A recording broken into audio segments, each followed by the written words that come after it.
Hello students, today we are going to discuss about chapter 13 of class 5th. The name of the chapter is Great Social Reformers of India. Okay, so social reformers are basically those who actively participated to do change, abolish bad things. Okay, so they work for the society, so they are social reformers.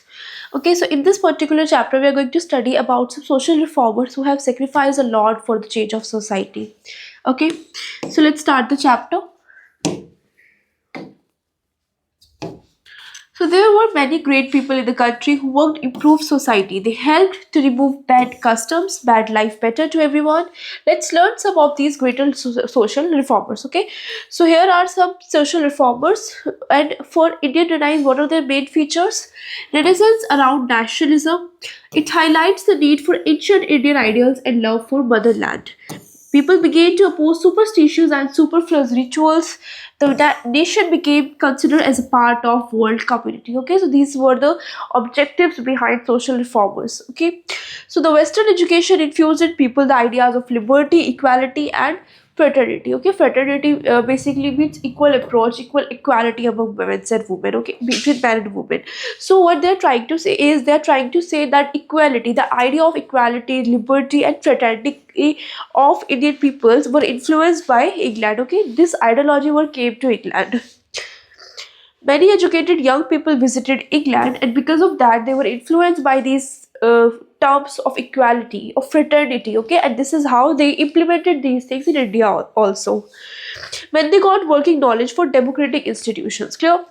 Now let's study about our first social reformer. The name of him is Brahmo Samaj. Okay, let's study. So Raja Raham Mohan Roy, he was the first social reformer of 19th century. He worked to stop bad practices like sati system, child marriage, and other social evils. Okay, these things made life very hard, especially for women. See, sati pratha is a kind of practice where women used to face a lot of a lot of bad things when his husband died. Okay, widows, for widows this is such a harsh treatment so which society treats with her. Okay, and sometimes he used to burn because his husband was died, and it was her fault according to society. So Raja Raham Mohan Rai was the first to stand against widow women's.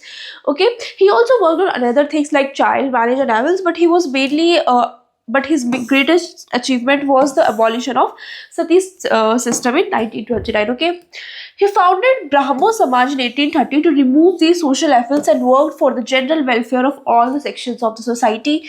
He was influenced by the broad outlook of European culture. Okay, this is what we studied at the beginning of the chapter. All mostly social reformers are influenced by European culture. Okay, and that same thing they were set up in India as well.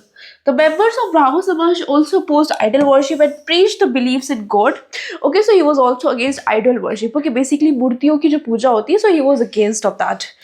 Raja Raha Mohan Roy was great scholar of Arabian, Persian, and Sanskrit also. Okay, so this was all about him. Next, we have movement for widow remarriage. Okay, when the sati pratha was a little bit get decreased, applying, that widow remarriage was arrived. Okay, what people believe that the women whose husband has died are not allowed to remarry again. Okay, so he worked against it. Ishwar Chandra Vidyasagar openly supported widow remarriage. Okay, and proved that it was not prohibited by the Shastras, and this thing is against Shastras. Okay, women have equally right to do remarriage if her husband is died. So he strongly opposed the Orthodox Hindus. Okay, Orthodox Hindus are basically those who believed in the previous customs and previous beliefs and do not want to change according to society. However, Government General Lord Dalhousie appreciated his efforts, and the Widow Remarriage Act was passed in 1856. Okay, so this time period was around 19th century. First of all, Vidyasagar married a widow in Calcutta in 1856. Okay, so this was a very good thing that he proved his belief that this is not wrong.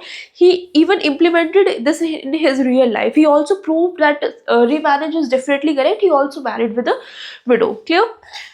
Next, we have Arya Samaj. So, Swami Dayanand Saraswati was born in an Orthodox Brahmin family of Tankara in Gujarat, 1824. That means he was also from Orthodox family. He did not believe in idol worship. I already told you idol worship, like murtiyon ki puja, to worship, for which we need pictures, we need statues to worship. Clear? He established Arya Samaj in 1875 at Bombay, which is now called as Bombay, Mumbai. Okay, he established a number of gurukuls based on Vedic ideals. The most important of these institutions was set up at Kangri village at Haridwar in Uttarakhand. Okay, so he also did a lot of efforts to work against the idol worships. Clear? He was more believed of one God. Clear? Next, we have Ramakrishna Mission. Clear? So the Ramakrishna Mission was started by Swami Vivekanand. He was the student of Sri Ramakrishna Paramahansa. Okay, Swami Vivekanand was very nice and full of energy. Okay, he is known for his intelligence. He has deep knowledge of Hinduism and a great deep of India. He had great vision and for the improvement and do good changes in India.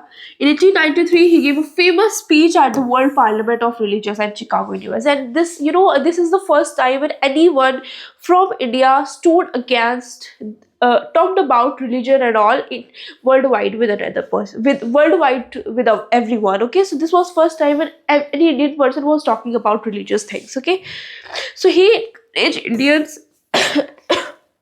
to be proud to their country and work to remove bad customs from society. Okay, next we have the Theosophical Society. The Theosophical Society, led by Annie Besant in India, was inspired by the philosophy of Western Enlightenment. Okay, but it found in the Upanishads a storehouse of wisdom for the realization of the absolute. Based on his discovery, the Theosophical Society of India was founded at Adyar in Madras, Chennai in 1886, which he carried out extensive research of the Hindu religious systems. The society published many books and founded the Central Hindu Religion at Varanasi in 1858. And society strongly opposed child marriage and supported the abolition of caste system. Okay, so basically, any person who is also again from India worked a lot against child marriage. Okay, he promoted that child marriage is wrong. Children has equal right to study and work for their nation. Okay, again he also studied about abolition of caste system, that all are equal. We cannot justify anyone on the basis of their caste. Okay, so this was all his efforts for the society. Next, we have Aligarh movement. Clear?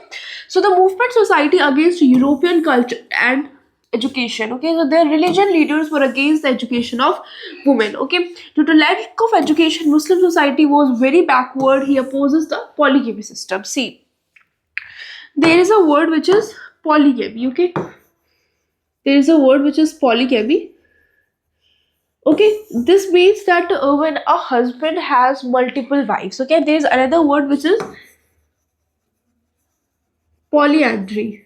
Okay, which means a wife has multiple husbands. Okay, so they are talking about polygamy in which husband has multiple wives. So Muslim leaders worked against it. Okay, he worked against that a wife cannot have multiple wives, everyone will have one wife. Okay, so Sir Ayad Khan took the support of Britishers to improve the conditions of Muslims. Okay, because in above text also written that Muslims were backward due to lack of education. They did not support women in education.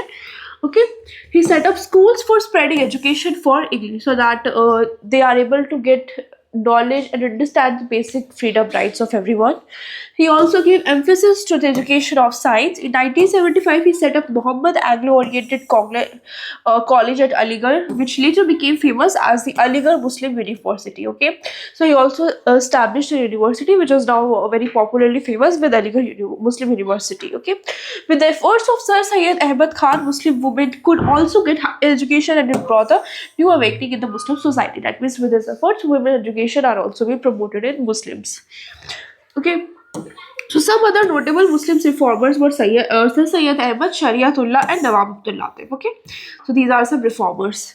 All these social reformers helped to bring a new awakening in India. They worked for women rights, education, and equality. They made people feel proud of their country and helped start the nation movement in India. Okay, so this was all the efforts of reformers which they did for the improvement of their own country, of own nation, and tried to remove the best customs in society so that people able to grow and did not able to stuck in the old orthodox mindset and will able to make the nation more proud and grow. Okay, so here our chapter completes. I hope you understood the chapter. Thank you.